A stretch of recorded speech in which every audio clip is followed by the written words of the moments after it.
Who's actually going to get the most out of the Leica Rugby 610 rotary laser level, who can safely walk away, and does it really justify its price tag for someone who just needs a reliable line on the job site?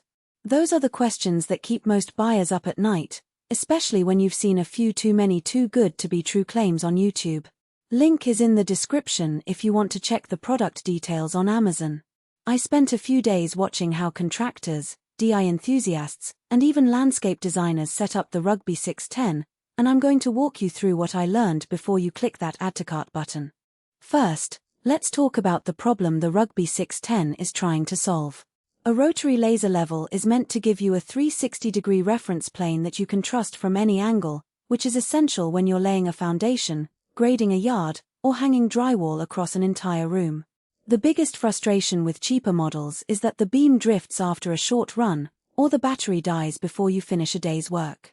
With the Rugby 610, Leica is banking on its reputation for optical precision and a self-leveling mechanism that promises to stay within a few millimeters over a 200-foot range.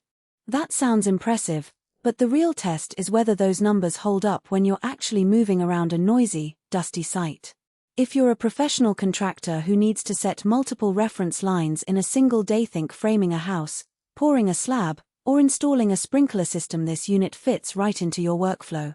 The self-leveling motor kicks in as soon as you power the device, and it finds its own horizontal plane within about 10 seconds. That means you can drop the laser on a tripod, walk away, and trust the beam to stay true while you run a line of chalk or a laser-detected level across the floor. I watched a crew on a residential build set up the Rugby 610 on a tripod about 6 feet tall, and they were able to walk the entire perimeter of the foundation without having to manually readjust. The beam stayed level even as a gust of wind knocked the tripod a little. The motor corrected itself almost instantly. For a day-long job where you're constantly moving the laser from one spot to another, that reliability translates directly into saved labor hours. On the other side of the coin, if you're a weekend DIYer who only needs a laser for a one-off project like hanging a few shelves or aligning a fence post, you might be overpaying.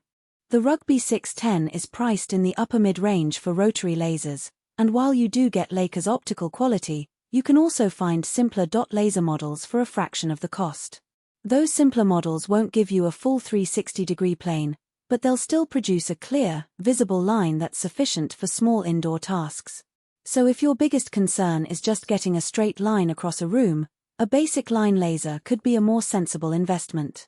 Now, let's dig into the practical strengths that set the Rugby 610 apart from the competition.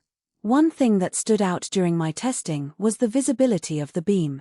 Leica uses a green laser, which is inherently easier for the human eye to see than the red lasers you find on most budget units.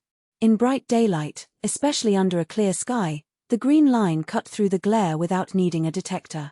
In a dimly lit basement, the beam was still bright enough that I could see it without any accessories.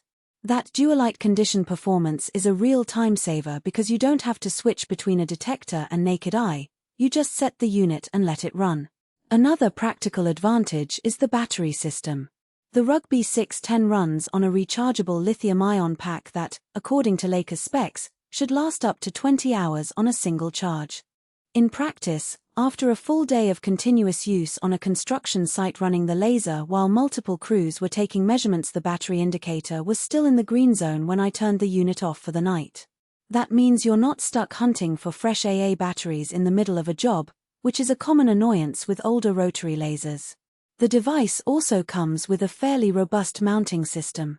The tripod socket is a standard 1/420 thread, and the included mounting bracket can be adjusted to tilt the laser up to 5 degrees, which is handy when you need a slope reference for drainage work.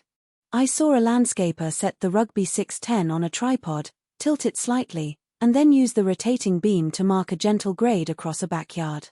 The ability to set a consistent slope without pulling out a separate inclinometer made the job smoother. However, the Rugby 610 isn't without its trade-offs. The most noticeable downside is the weight. At just over 3 pounds, it's heavier than many handheld dot lasers, and that extra mass shows up when you have to carry it upstairs.